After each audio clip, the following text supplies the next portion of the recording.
வணக்கம் நண்பர்களே. வெளிநாட்டுக்கு தப்பிச் சென்ற செந்தில் பாலாஜி சற்று முன் கைது. முதலமைச்சர் விஜய் தலைமையிலான தாவேகா ஆட்சியை கவிழ்ப்பதற்கு திரைமறைவில் சதித்திட்டம் அரங்கேறியிருக்கிறதா புகார் எழுந்திருக்கு. கிருஷ்ணகிரி மாவட்டம் ஊத்தங்கரை தொகுதி எம்எல்ஏ டாக்டர் இளையராஜா அளித்த புகாரில் பலர் கைது செய்யப்பட்டிருக்காங்க.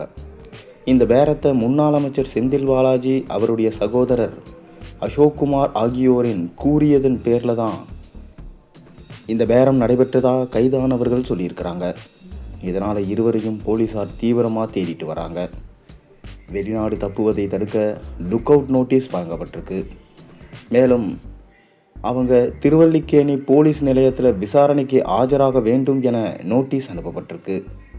கிருஷ்ணகிரி மாவட்டம் ஊத்தங்கரை எம்எல்ஏ என் இளையராஜா சில தினங்களுக்கு முன்பு செல்போனில் தொடர்பு கொண்ட திருநாவுக்கரசு என்ற நபர் இந்திய அரசியல் ஜனநாயக உத்திகள் என்ற கருத்து கணிப்பு நிறுவனத்தை நடத்தி வருவதாகவும் ஒரு முக்கிய கட்சியை சேர்ந்த சிலர் கேட்டுக்கொண்டதன் பேரில் தொடர்பு கொள்வதாகவும் நேரில் சந்திக்க வேண்டும் என்று பேசினாராம்.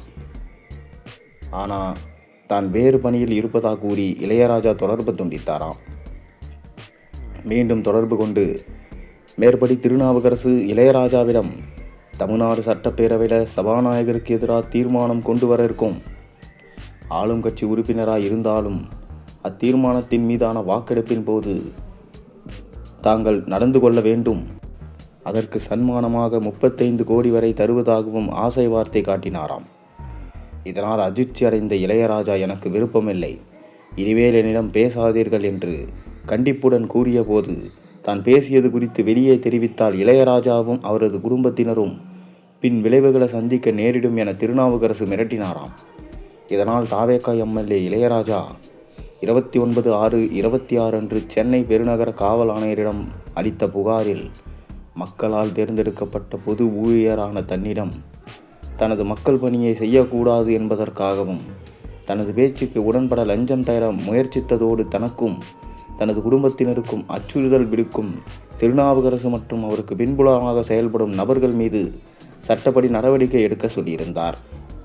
அந்த புகார் மனுவின் அடிப்படையில் தேர்தல் கருத்து கணிப்பு நிறுவனத்தின் நிறுவனர் திருநாவுக்கரசு, முன்னாள் அமைச்சர் செந்தில் பாலாஜியின் ஆதரவாளர்களாக கருதப்படும் சென்னை மேடவாக்கத்தை சேர்ந்த தியாகராஜன், பெசன்ட் நகரை சேர்ந்த நரேஷ், கரூரை சேர்ந்த திமுக பிரமுகர்களான ரமேஷ், கார்த்தி, சென்னை பள்ளிக்கரணை பகுதியை சேர்ந்த செல்வன், மணப்பாக்கத்தை சேர்ந்த அதிமுக பிரமுகர் சீனிவாசன், அஸ்தினாபுரம் ஏரிக்கரை தெருவை சேர்ந்த ராஜேஷ் ஆகிய 8 பேரை கைது செஞ்சாங்க.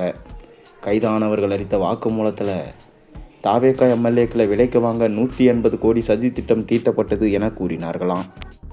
மேலும் இந்த வழக்கில் 9வது நபராக மதுரையை சேர்ந்த கிருஷ்ணனை திருவல்லிக்கேணி தனிப்படை போலீசார் விசாரணைக்கு அழைத்து சென்றிருக்கிறாங்க. இவர் வழக்கில் கைதான திருநாவுக்கரசுவின் கார் டிரைவர். இதுவரையில் செந்தில் பாலாஜி இந்த புகார்கள் குறித்து தெளிவாக விளக்கம் அளிக்கலை. ஒருவேளை விளக்கம் அளித்தால் என்ன நடந்தது என்பது தெரிய வரும்.